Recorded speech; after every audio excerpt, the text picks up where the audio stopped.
आप सभी का ग्राम सेवा न्यूज चैनल में तहे दिल से स्वागत करती हूँ। ग्राम सेवा न्यूज चैनल महाराष्ट्र में भिवंडी, शिरडी, सूरत, नासिक, सोलापुर, बेंगलोर इन सभी शहरों में गुजराती के साथ साथ मराठी, तेलुगु और हिंदी माध्यम के द्वारा प्रसिद्ध हुए। आज ही ग्राम सेवा न्यूज चैनल को सब्सक्राइब करें, शेअर करें और लाईक करें। आपला की तुमचा आशीर्वाद वैभवदाला मिळणार आहे, तुमची साथ मला मिळणार आहे, तुमचा स्वाभिमान उच्चेत होणार आहे, सगळेजण बरोबर राहणार आहे आणि या त्या 23 तारखेला तुम्ही आम्ही सगळे गुलालात असणार आहे आणि विधानसभेत तुमचा आवाज घुमणार एवढं या निमित्ताने मी तुम्हाला सांगतो। नक्की बऱ्याच गोष्टी आहेत, ताईंना वेळ नाही, मी ताई पुन्हा एकदा धन्यवाद मानतो तुमचं, वेळात वेळ काढून आला ताई आणि माझी इज्जत वाचवली ताई, इज्जत वाचवली। हो अहो फिरत तिथं म्हणतात पवार साहेब येणार का, अरे म्हटलं पवार साहेब पेक्षा पवार साहेबांची मुलुक मैदान तो तुमच्या समोर आणतो आणि विनंती करतो ताईंना मुलुक मैदान थांबतो। जय हिंद, जय महाराष्ट्र। यानंतर मंडळी वातावरण फिरलंय आणि तुतारीनं महाराष्ट्राला घेरलंय।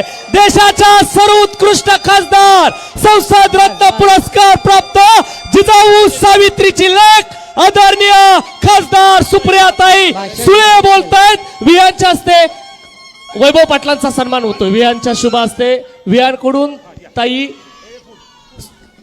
दादांना या ठिकाणी प्रचारासाठी लहान मुलगाची खऱ्या अर्थानं देण मिळते आणि जोरदार टाळी। मंडळी वातावरण फिरलंय आणि तुतारीनं महाराष्ट्राला घेरलंय। कामगिरी ज्यांची दमदार तेच खानापूर विधानसभा मतदारसंघाचे वैभव दादा होणार। 2024 चे विद्यमान आमदार। जोरदार टाळी वैभव दादा पाटील यांच्यासाठी। वातावरण अगदी आपलं आहे, वातावरण फिरलं आणि महाराष्ट्राला घेरलंय।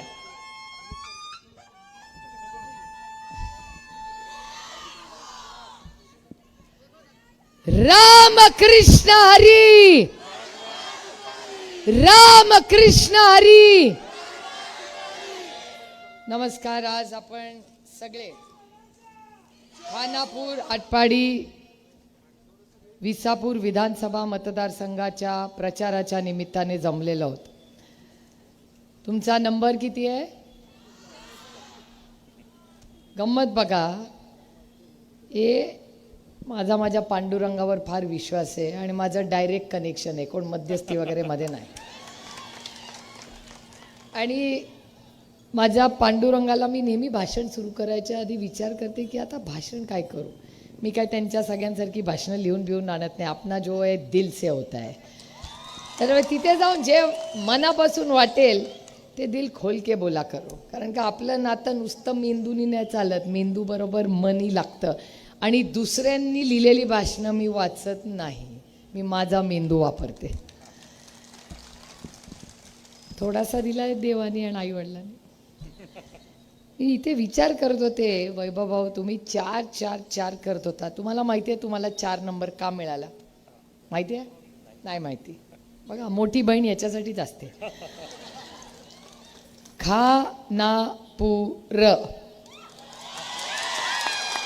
आटपाडी, विसा, हा योगायोग कसा असू शकतो मला सांगा हो पत्रकारांनो, कुछ तो है ना बात।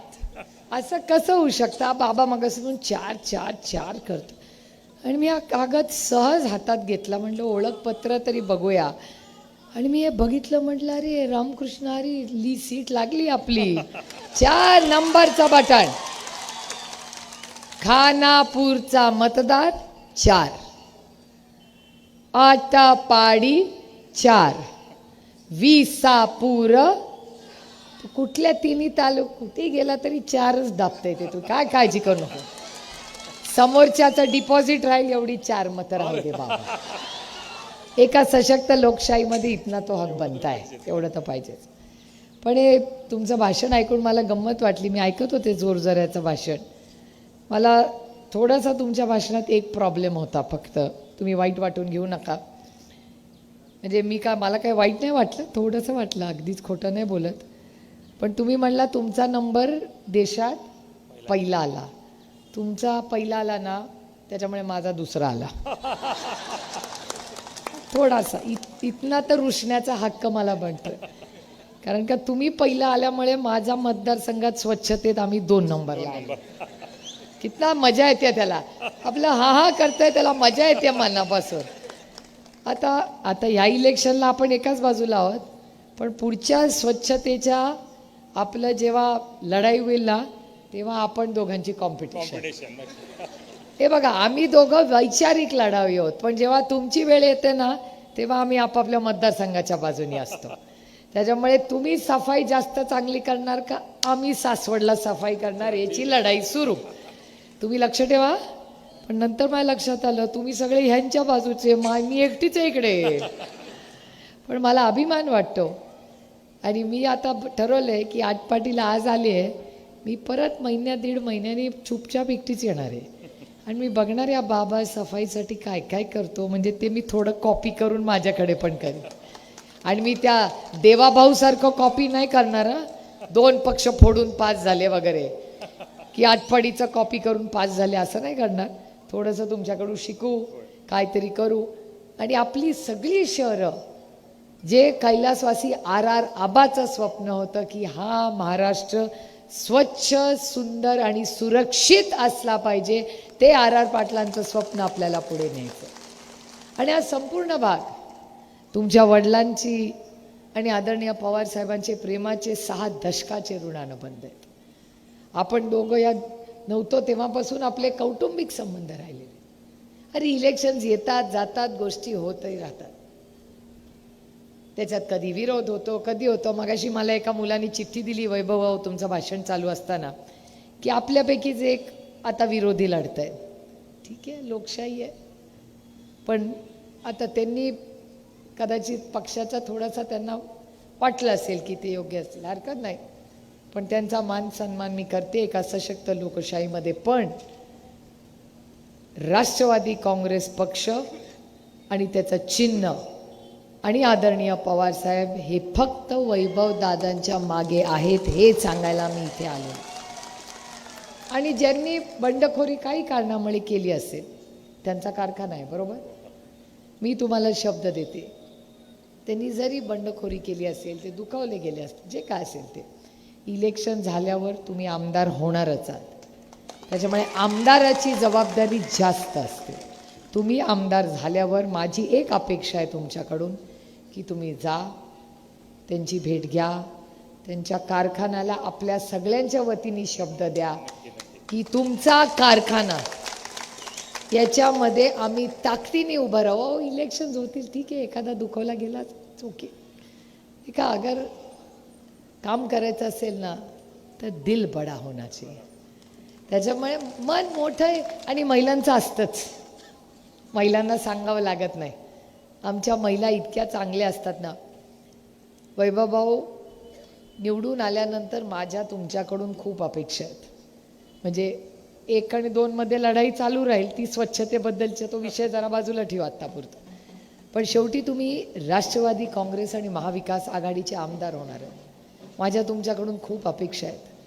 आणि अपेक्षा करत असताना सगळ्यात मोठी अपेक्षा आणि मागणी मी तुम्हाला करणार आहे की ह्या राज्यामध्ये उद्धवजींनी तो शब्द दिला आहे, शिवसेनेवाले असतीलच कोणी, उद्धवजींनी परवा व्यासपीठावर एक शब्द दिला आणि एक महिला म्हणून मला इतका अभिमान वाटला त्या गोष्टीचा की आणि त्या सरकारचे तुम्ही अविभाज्य भाग असणार आहेत.